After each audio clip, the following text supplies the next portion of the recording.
Hello, welcome back to my channel. In today's video, I am going to be doing a little bit of an interactive reading vlog in the reverse of what seems to be a very popular video type here on YouTube. I feel like I've seen a lot of people over the past couple of years do this video type where they read books and stop the video when they find a 5-star read. I am going to stop the video, however, when I run out of 5-star reads. I've selected a ton of romances that I think are just going to be absolute bangers. Titles like Wild Love by Elsie Silver, Just for the Summer by Abby Jimenez, and we're gonna stop the video when we run out of 5-star reads rather than trying to find just one singular 5-star read. I don't know, it sounds just a little bit more fun to me. And we're going to be doing this in a slightly different way. Now, if you're not new here, you're familiar with my Choose Your Own Adventure style vlogs. If you are new here, basically what I'm going to do in this video is read both of these books to the 50% mark in this video. And at the end of the video, there are going to be 2 videos that pop up on your screen, and whichever book, after hearing my 50% thoughts on these books sounds more promising, click on the video that corresponds to that book, and if you select the right one, it'll lead you to a series of more books and hopefully more 5-star reads. It's kind of a game which I personally really love, and it allows me to read a ton of books without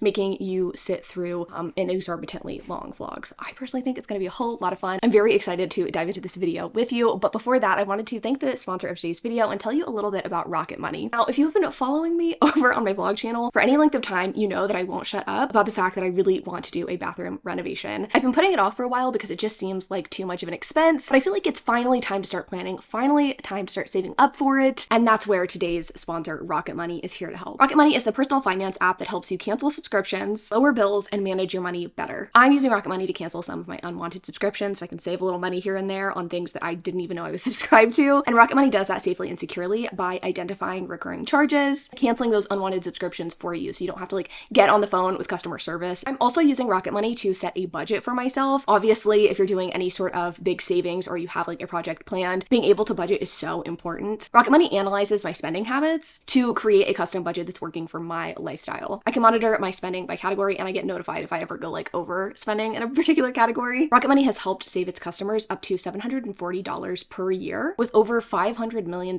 in canceled subscriptions. To save more and spend less, join the over 5 million members using Rocket Money today. Go to rocketmoney.com/chandler.ainsley or click the link in my description to get started for free. You can also unlock even more features with premium. That's rocketmoney.com/chandler.ainsley to get started for free. Now let's get into the vlog portion of today's video. Okay, so I decided to pick up Just for the Summer first. I was going to update you at 50 pages, but I really was unsure about this one. I really couldn't get a grasp for the characters and the feeling and the vibe of this book, so I read to the 100-page mark, and I must say, I really feel like this is potentially the top contender for the 5-star. Between this and Wild Love, I don't know. I mean, I haven't started that one, but feeling strong. It's feeling strong and promising, especially with the events that have just occurred. So this book's about our 2 main characters, Emma and Justin. Loved the pitch for this book. It was basically our hero posts on Reddit. Is he the asshole basically for naming his dog after his best friend, his ugly dog after his best friend? Because his best friend is dating his ex-girlfriend. Justin has this situation or this curse, he says. Every person that he ends up dating ends up breaking up with him and then getting with the love of their life afterwards. And I don't think he's dumped every time. I think he might sometimes do the dumping, but regardless, the people who end up dating him find the love of their life after dating him. Emma reaches out to him because of this Reddit post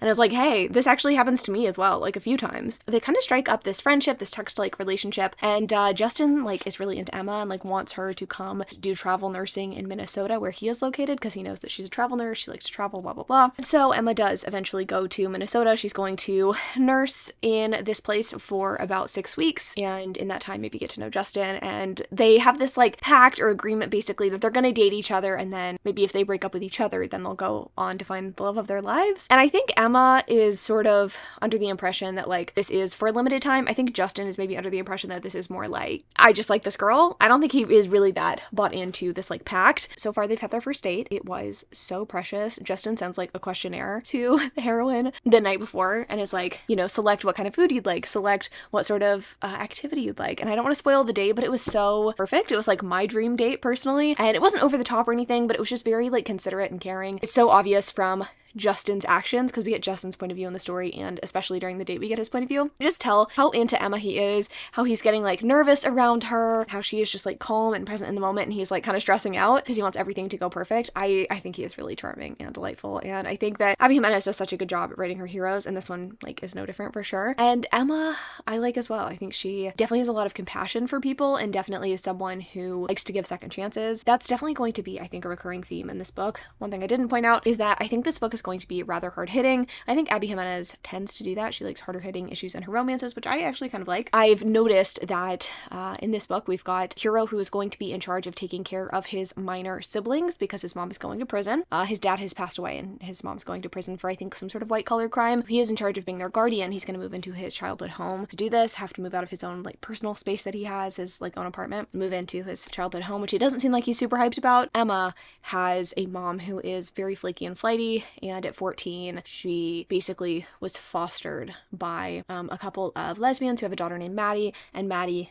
is who goes with Emma on these like travel nursing situations. They're both nurses, they both do travel nursing. So her mom has just showed up in the book at this 100-page arc. So I think this is going to get complicated. Family dynamics with everything for both sides, you know, both characters. And I don't know, it could go good, it could go bad. I did just read Funny Story by Emily Henry, which has sort of like a harder hitting vibe to it as well. You know, family relationships are definitely at play there. And I really enjoyed that one because I thought it was well done. I'll be curious to see how it's done in this book and if it takes too much away from the romance. So we'll see. I'll update you when I'm 50% in, and then we can decide if we think this is going to be the 5-star and if you should go down this path or if you go down the wild love path. We'll figure it out. Hello, beautiful stunning angels. I'm in my car. I just had lunch. No, dinner. Time is a mystery. I am 50% into Just for the Summer, and I thought we could chat about it. I'll put a picture of the book right here because I don't have it with me, because who brings a book in their car just to hold it up to talk about it? Not me, usually. I am enjoying this book. I feeling like it might be 5-star material. In contrast to Funny Story by Emily Henry, the life stuff that's happening in this book is definitely hard-hitting, but it feels like, I want to say like it's not getting in the way of the romance, but yeah, I think that the stuff that's happening to the characters feels very organic. It feels really well done, and I'm just like waiting for them to continue to have dates, if that makes sense. Like if you compare those two books side by side, and I feel like I shouldn't really be making comparisons here, they are very different stories, but if I put them side by side, they do share a lot of similarities with the real world issues, with the commitment issues, with the characters, etc. But this one is just, I'm vibing with it more. I don't know how to say it. It has that je ne sais quoi. Abby Jimenez, she's just knocking it out of the park. I wish that I had more to say at this 50% mark, though. I don't want to say not much has happened. We really haven't had any, I don't want to say romantic moments. We've had romantic moments. We have not had the sexy moments, if you know what I mean. I haven't even really had a kiss, which I actually think adds to the tension of the story. I think the only complaint that I could really see people having with this one, if I were to point something like that out, would be that it could kind of feel a little insta-lovey. There are definitely moments of connection. There definitely are conversations had. To me, it feels like there's a foundation for these two to like each other, but I wouldn't say there's anything super unique about their connection, if that makes sense. To me, the things that I tend to really like are when I can see a puzzle pieciness between two characters, where I can see where someone's shortcomings might fill in the gaps for someone else. And you know what? Now that I'm saying it, I'm seeing that actually. I actually am seeing that in this book, but that's an important component, but also like shared interests, you know what I mean? Wanting the same things out of life. I am sort of failing to see that, especially since the heroine continues to bring up the fact that she doesn't really want to raise someone else's children and she's not sure she wants kids of her own, and the hero is going to have to be taking care of his siblings. It's the only thing that I would maybe point out is like maybe not the best, but I mean, a book has to have conflict somewhere, does it not? I think that she's going to come to find that she actually wants the stability and the groundedness, and like she really likes these kids, and like maybe like put words in the mouth of the heroine, and I don't want to like try to foretell I guess what's coming, but I have every faith in Abby Jimenez that this is just going to continue to be great. I'm not going to listen to my patrons. Just kidding. My patrons were discussing this in Discord today, talking about how the first part of it was good and the last part kind of like wasn't great, but I don't know. I'm feeling like it might still be great. Putting that out there so that you know my mindset about if this is going to be a 5-star. You know what I mean? Like, we haven't read Wild Love yet, but there's a lot of what ifs here. There's a lot of questions to be had. Okay, I'm gonna go. I'm actually gonna go home and start in on Wild Love, and I'll catch you in my PJs in a sec. PJs are on. Wild Love is getting read. I am 9 chapters in, 79 pages in specifically, and I'm liking it. I will say this one in some ways is drawing me in more than this one, and in other ways I'm not liking it as much. So I'm not going to do a direct comparison. That's going to be too complex. Let me just tell you about this book, okay? So our main characters are Ford, Grant, which is confusing because I just read a book with a hero named Grant, Ford and Rosie. Rosie is the best friend's little sister kind of trope. He has kind of always had a thing for her. She was really popular whenever I was going to say went to school together. I don't think they went to school together, to be honest. I think that this guy just came for the summers when they were growing up. And anyway, they're both mutually into each other, but they didn't tell each other that, I guess. And so I think there's going to be a mutual pining childhood friends to lovers aspect to this. Oh, I love it. Actually, would we really consider it friends if they weren't really friends? Let me lay it down for you. I'm doing a terrible job of describing this. We've got Ford, we've got Rosie. Ford is this hotshot billionaire, and he is opening his own recording studio, music business, whatever. He produced an album that did really well. Everybody wants to work with him, and so he goes to Rose Hill, this place that he grew up going to in the summers, and he's going to set up shop here and just live his life and have fun, because he used to do other things. He like made a music app, kind of like a Spotify type situation, I believe. Yeah, the money and the fame and whatever, that just like wasn't really for him, so he's chilling. I also think his dad is famous as well, and also I'm pretty sure Willa is his sister. So anyway, he's vibing. He's setting up shop, and then in comes Rosie to fuck shit up. She just got her master's degree. She is working at a construction materials company, I believe in Vancouver, and she gets sexually harassed at work, fired for, I guess, complaining about it. She needs a job, so she's in town just kind of like hanging out with her brother, trying to get her life together, I guess, and then she asks Ford, she's like, hey, can I have a job? Actually, you have to give me a job. And he's like, you know what, sure, I'll give you a job. And he's gonna be grumpy to her, and she's gonna be grumpy to him. That's their dynamic. Also, I should point out that Ford is in charge of taking care of his biological daughter. So a 12-year-old girl walks into his life and is like, hey,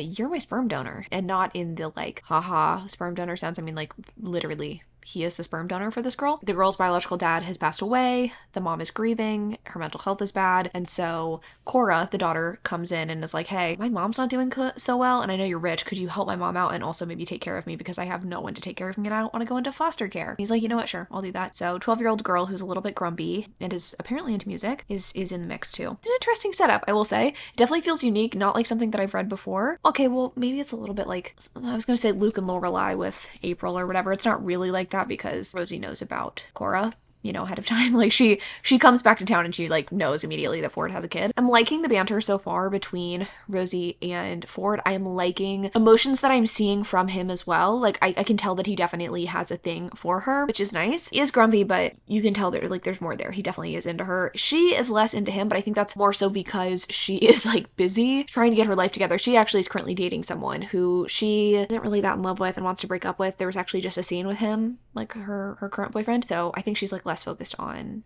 Ford as like a romantic entanglement, but she has said that he's like attractive. So I'll be curious to see when her feelings change towards something romantic, and I'll be curious to see how long there's this like delicious sexual tension and angst. I mean, there kind of always is with Elsie Silver. She does a really good job at that, and I think it'll be fun. Yeah, again, I'll be curious to see if I end up liking this more than this. They're good in different ways. I think I'm liking this one. Feels like it's more emotional than this one, but I love the way that Elsie Silver reads dialogue and how easy her books are to get into. So yeah, I mean, honestly, this video is already a win for me, so I'm happy. I did just dog ear my page, so I hope you didn't like that. I am going to get to the 50% mark in this tonight and update you tomorrow. 50% mark feelings, and then you'll have to decide which one you think I'm gonna give 5 stars to, and like which one's going to lead you to more videos. If you've never again done this before, you're probably confused as fuck, but it's a fun adventure that we're going on together. Hello friends, I am doing my makeup this morning. I just finished reading Just for the Summer, so I filmed my final clip for that, and I'm here to give you my 50% thoughts on Wild Love by Elsie Silver while I do my makeup. I already said that, I'm pretty sure.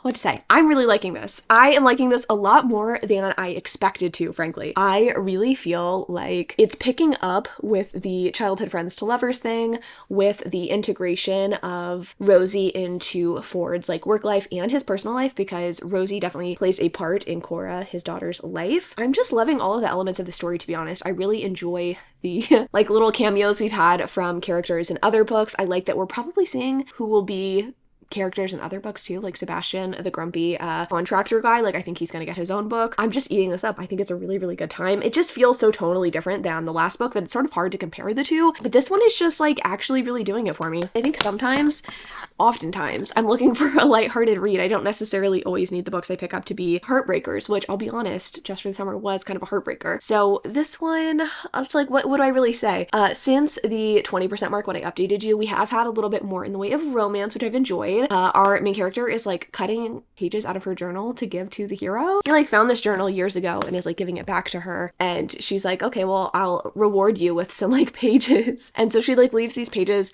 on his desk, and the pages always seem to kind of like pertain to their relationship in some way. I mean, a lot of the pages like include him on the page, but also there's a lot of like progression of romance in real life, kind of mimicking the progression of our heroine's feelings towards the hero in her journal, which I think is really sweet. I am curious to see kind of how the business side of things goes, and if that's actually very relevant to this book, because obviously Rosie is working for Ford. I'm curious to see how everything comes along in that way. Like she is helping him the business up and running. Like she hired a contractor that she knows to renovate be this barn that he is trying to like turn into the recording studio. But I don't know how much of that will really come into play in the story, or if it is just like an accessory to the romance. I mean, everything's technically an accessory to the romance, but you know what I mean? Some books really like push hard on the plot, and other books kind of let the plot fizzle once the romance takes over. So I'll be curious to see kind of what happens in this regard for this particular novel. Yeah, I'm enjoying it. I really feel like I don't know which one of these is more likely to be a 5-star. Obviously, I just told you that I've already finished just for the summer, but I really don't know which of these is like more likely to be the better choice, because both of them I really like, and both of them have just a totally different essence and vibe. I don't know what it is about this eye. It's always harder to put eyeliner on. I'll be right back. All right, makeup done. I'm back. I think that's pretty much it, to be honest, for my thoughts